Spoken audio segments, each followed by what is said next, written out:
Welcome to Let's Unpack Your Why. This is a space to celebrate your authentic self and discover your purpose. Each episode, we hear real stories, challenges, and motivations that remind us of what we do really matters. I'm Sheila Diamond, and today we're excited to have Jay joining us. Hey, Jay, how are you? Hi, how are you? Good. Thank you for taking the time to meet with me. We're Of excited to have course. you. Thank So, you.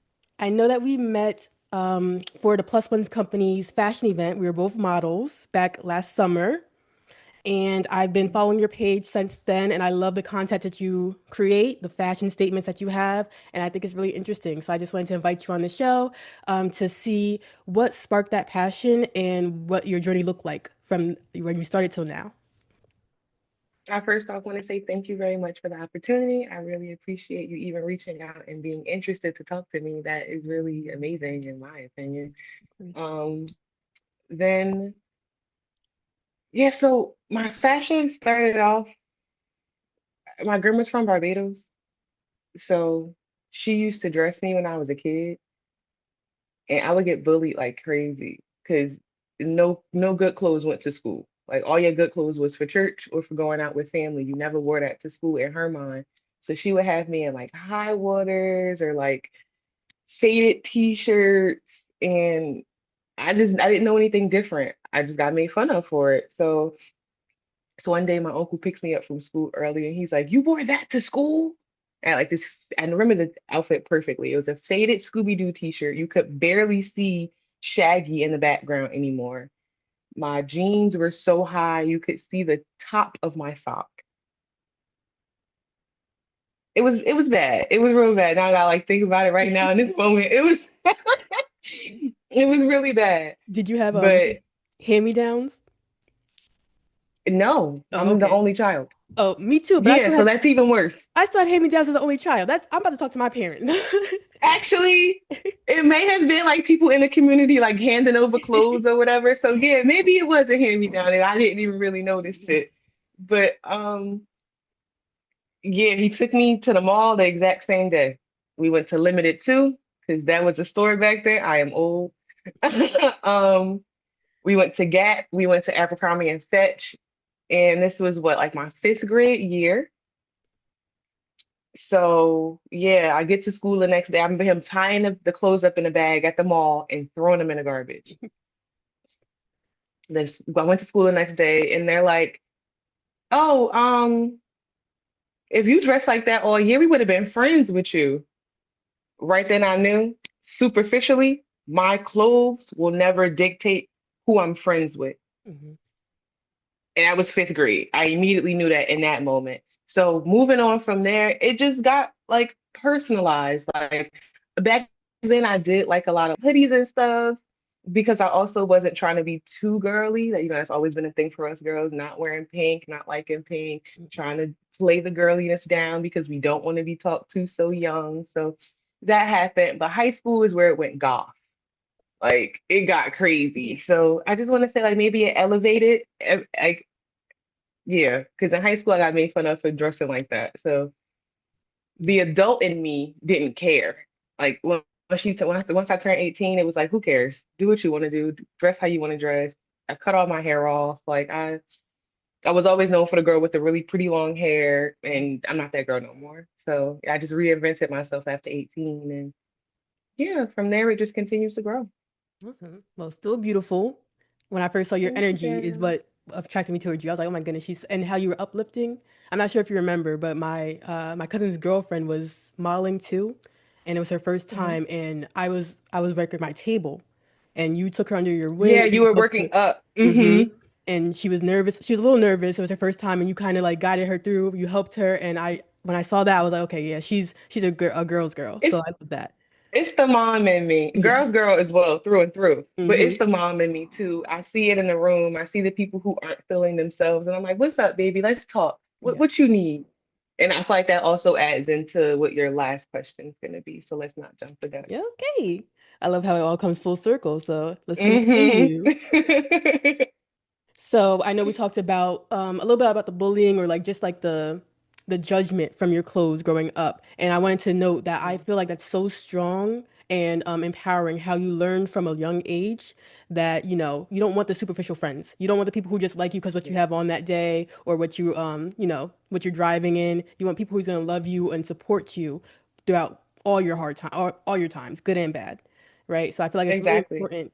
It's crazy that you say that because a part of the story that I'll always leave out is that my friends who were my friends before I got cool clothes stopped being my friend Oh, wow.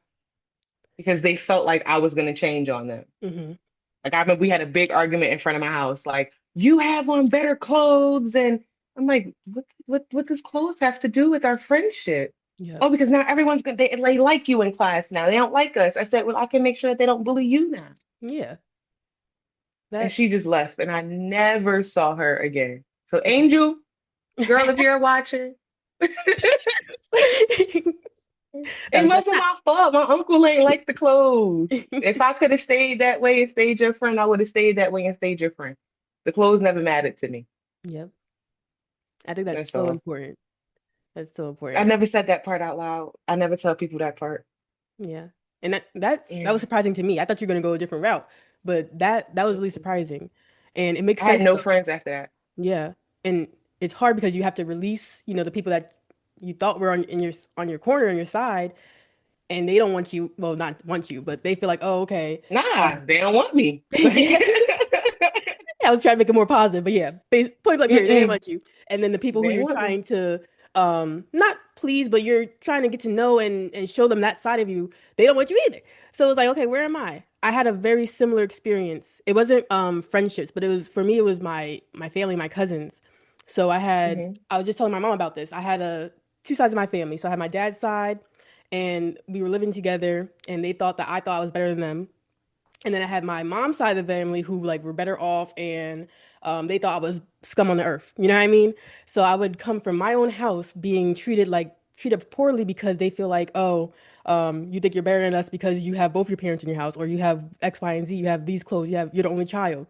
My cousins are they have five siblings, right? So it was all of them and I was the only child. So having to come from my house where I'm being treated bad because I'm better than them, and then going to my other cousin's house and they're treating me bad because I'm not good enough. It was like, okay, who's Shayla? Who's gonna accept Shayla for Shayla? So I know how challenging that could be and how it took me a long time to get out of that fear of being misunderstood or being rejected. So like to stop caring about what Hmm. people thought about me externally, and just being myself for me. So Hmm. did you feel that same type of challenge growing up? Yes, yes. Hmm. My mom is half Hispanic, but the other half of her is West Indian. So she's West Indian and Hispanic. Hmm. We know no lick of Spanish. My grandmother is very assimilated to American culture. So I didn't grow up like in a Bayesian household. I didn't grow up in a Hispanic household. Our household is very much American Black. My mother is extremely light skinned, lighter than you, and my uncle is your complexion. I'm the darkest person in my household. That was already a challenge. High school, I went to a predominantly Hispanic high school, and I know I'm a quarter Hispanic, so like, I say it, and then it's no, no, you're not. Stop lying. Like you just want to be down with the cute girls. The cute girls. I thought we was all cute. What are we talking about? Exactly. Now I'm not Hispanic enough. Then I hang out with the black kids and it's, yeah, I think you're a little weird. Like you good? Like why you talk like that? Talk like what? I created this voice. Like what are you talking about? So high school was crazy for me because I was having a ridiculous like identity crisis. Who am I? What do I start with? What do I choose here? Like I'm too black for the Hispanic kids. I'm not black enough for the black kids. I'm not weird enough for the school weirdos. Yeah. So what am I supposed to do? Who do I choose? Then I started to realize that like I was the cool kid, if that makes sense. Yep. Like what was this? Maybe like 11th grade year. I realized a pattern. When people's friends would be out, they would come sit with me for lunch and we would laugh and we would joke and they would sit with me all day long. As soon as their friend came back, they never speak to me again. Mhm. So I realized maybe I'm just the person that everybody can talk to, but don't know how to talk to. Like when it's just them, they can let all of the armor down, let that mask down and talk to me. But it's so hard to let your mask down when the person that you have created the mask with or wore the mask for is back in school today. Oh my goodness. And That was, it again, such a child, such a 16, 17-year-old child realizing so much about the world in such small moments. Like, yeah, I don't want to be this superficial. Like, I don't think that that's how you're supposed to act. And again, we didn't know it was called unmasking at that point in time. I graduated high school in 2013. So I just again saw it as very superficial ways. And I would tell like the people who were my quote unquote friends who were also like outcasts from all areas too. And they'd be like, I don't know why people act like that with you. Okay. Okay. And then again, later on in life, I began to realize like that is who I am. Like people just like to gravitate towards me, people who need help. mhm. I love how you said like the way you worded that was so perfect. I love it. I love it so much. Um, and I just want to talk a little bit because I feel like I've had very similar experiences. Well, before I get into that, I want to say the insight that you have at that age or that you had at that age is phenomenal. Like being able to identify it quickly and just like, oh yeah, that's nothing to do with me. That's them projecting. I feel like a lot of people, especially young girls at that age, internalize it. I know I did myself. I thought something was wrong with me because they didn't like me or they didn't want to hang around me every day. They started acting weird when their friends came around. Now I know, I'm 25 now. So like now I'm like, okay, it's all them. But 16, 13, year old Shayla, I was like, oh no, I'm the worst person in the world. They want to be around me. What's wrong? You know? Mm, So I just want yeah. to know, I feel it seems like you're very insightful since you were young, since you were in fifth grade with your uncle. But what are some things that helped you really like stand firm in that? Say that's not me, that's them. How did you get over that? How did you not take it personally? Childhood traumas. Mhm. So that sounds so horrible to say out loud, but it's like the more that you go through things in your household, the less the streets will bother you. Yeah. So it's like not to put you up here and me down here, never doing stuff like that. But from the conversation just now, it seems that like the household you kind of grew up in loved you enough to not treat you like poop on purpose.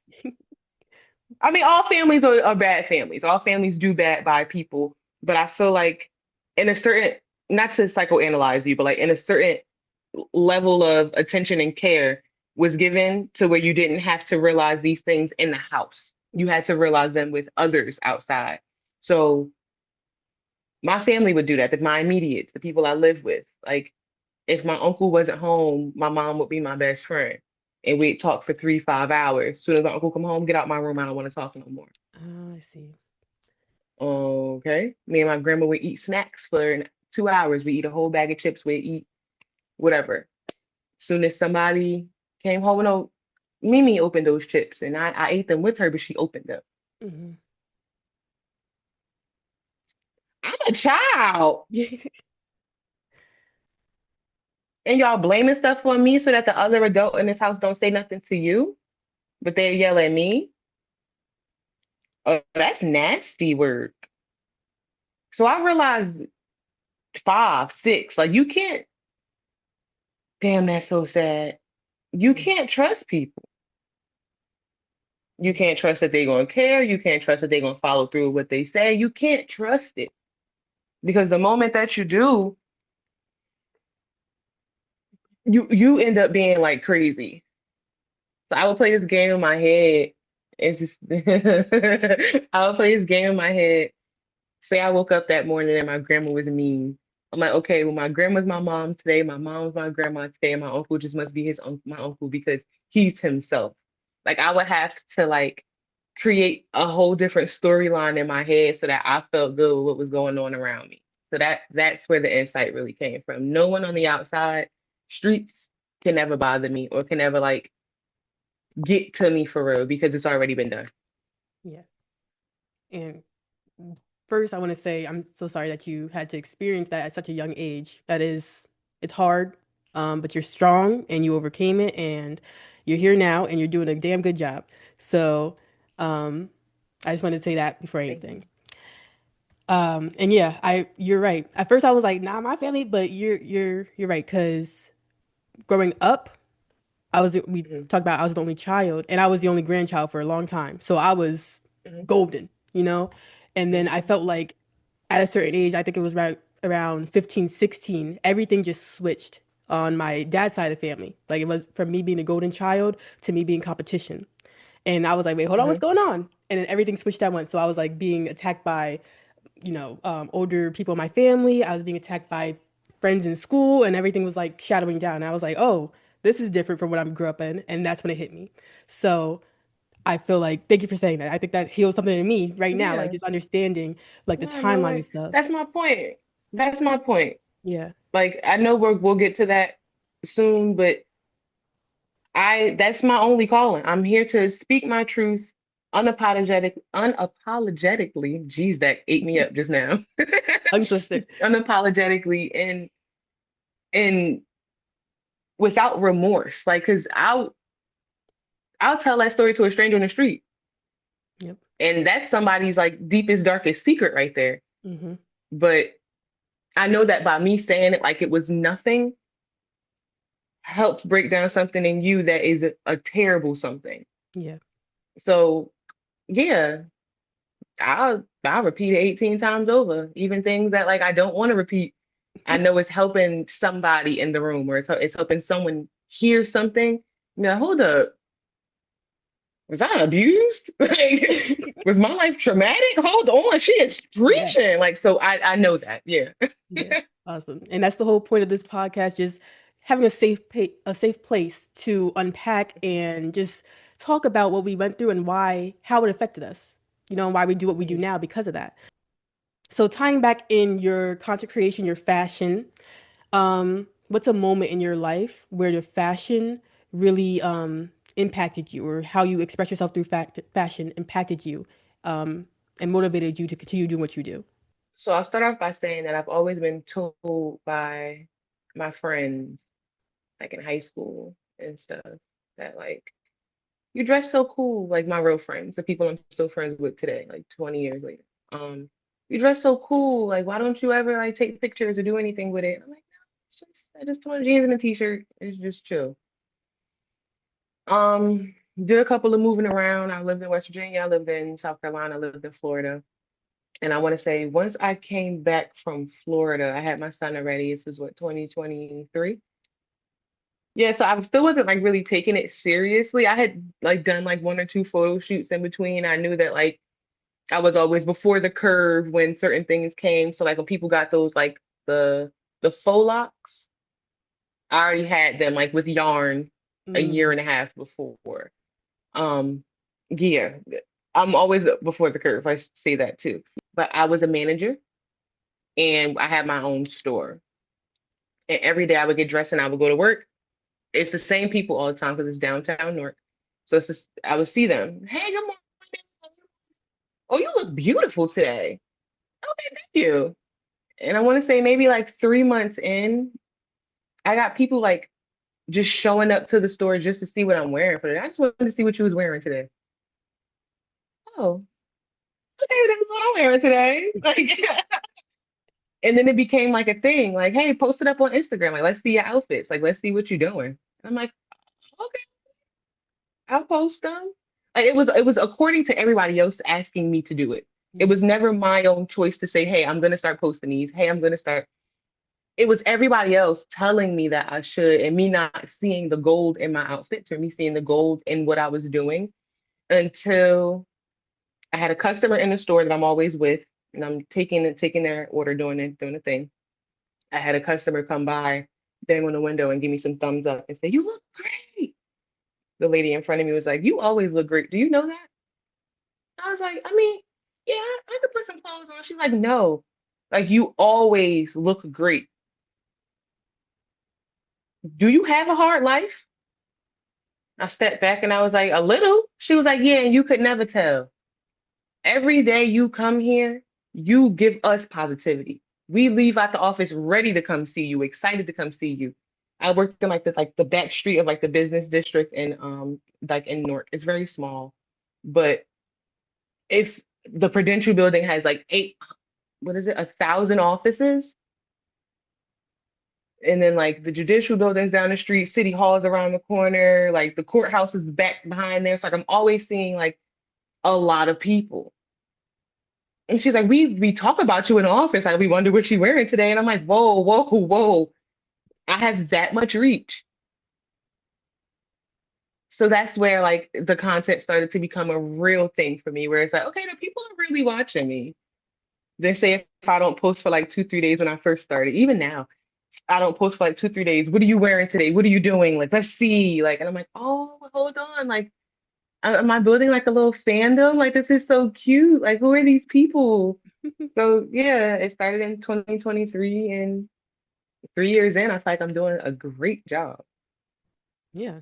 From what I see, Jane's Yeah, corner, it look and it's fun. yeah, Like it's not just like, hmm okay, outfit of the day, here you go. yeah. Like you're making it fun, you're Right, making it right, interactive. right.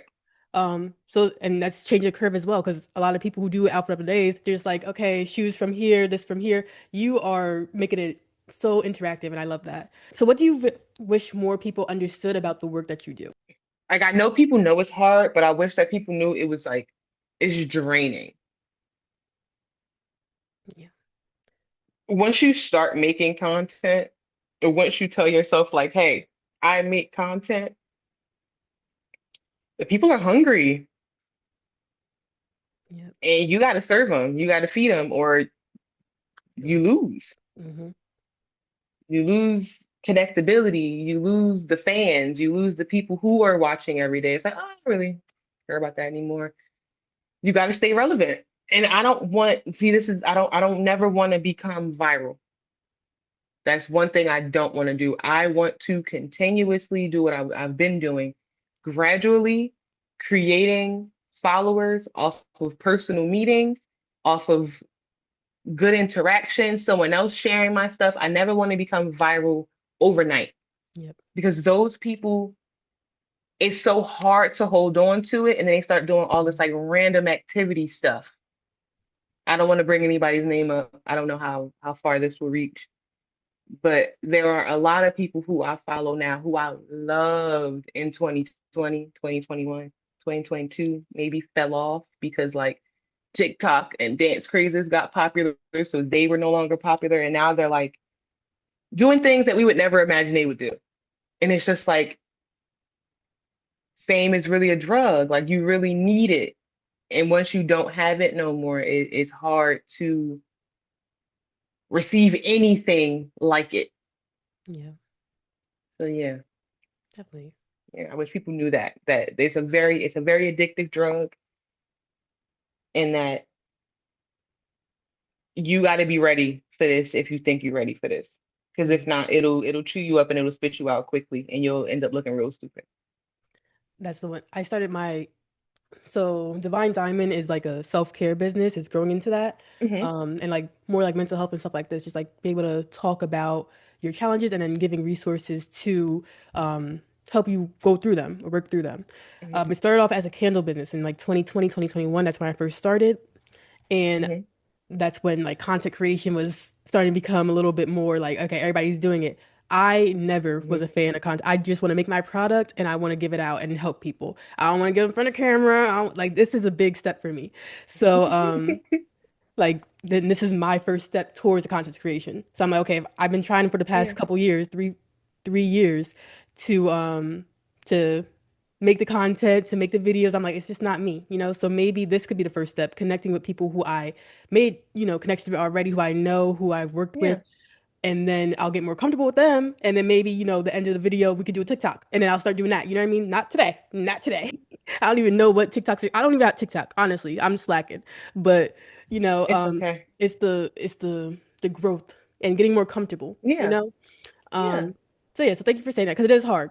Even that's something I still Hmm. struggle with to this day. And I commend you guys that can get on the camera every day and have a fresh idea and be trending and be ahead of the curve because that's really important too. Like knowing what's going to trend before it even starts trending. Like that's what you got to do. So it's hard work, and you guys are doing it, and you're doing a great job, like I said. And I feel like what you said about connecting and not getting viral overnight, but making meaningful connections with your clientele or with your supporters is really important. Because then, like for me, like I said, I started with candles and I'm switching over. You know what I mean? So if everybody just like if I made a video about a candle and it went viral overnight and everybody just followed me off of candles, then I'll lose all my followers. You know what I mean? But people who really connected and followed me because of Shayla, they're gonna follow me throughout Right. whatever chapters I take. And that's really important. Exactly. Yep. Because I'm a multifaceted queen. You know what I'm saying? I got a lot of That talent. part. I'm not about to just sit and humble and shrink myself because okay, this is going well for my audience, so I'm gonna stay in this. And that was driving me crazy for the last couple of years because I felt like I could only do candles, and I was like, I want to do more. But I don't know what, and so I feel like I'm finding it now. So that was really important about the viral thing. Final question for you, Miss J. Are you ready? Hmm. What is a piece of advice you will give your younger self listening to this? Ooh, girl, just do it. Like, whatever you think you shouldn't do, just do it. That don't include drugs. Don't do drugs. But yeah, everything that you thought you didn't want, you did want. Yeah, everything you thought you wanted, you didn't want. So just do it. Yeah, I love that. I love Yeah. that. And before we end up, we have about 5 more minutes. Do you have anything else that you want to add to this episode? Um, to anyone out there listening or watching, just know that you always got somebody. Never say you don't got nobody. You walk up to that mirror and that person that's right there got you. You got to remember that you are not you. This is a shell, but it'll show up for what's in here. Oh, It yes. has no choice.